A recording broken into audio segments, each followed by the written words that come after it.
Computer বা laptop বা mobile ব্যবহারের কোনো ভূমিকা নেই।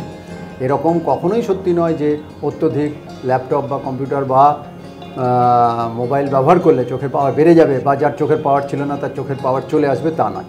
তাহলে তো যতদিন ল্যাপটপ বা মোবাইল বা কম্পিউটার আসেনি ততদিন চশমার ব্যবহারই দরকার হতো। ব্যাপারটা সত্যি নয়। তবে হ্যাঁ, অত্যধিক যে কোনো জিনিস ব্যবহার করলে তার একটা খারাপ এফেক্ট আছে, যেটা সবথেকে বড় প্রবলেম হয় যে একটা চোখের আমরা যখন খুব ঘনিষ্ঠভাবে মোবাইল দেখি বা কম্পিউটার দেখি, ল্যাপটপ দেখি, যখন চোখের ব্লিঙ্কিং রেটটা কমে যায়, তার ফলে চোখের জলটা ইভাপোরেট হয়ে যায় বেশি।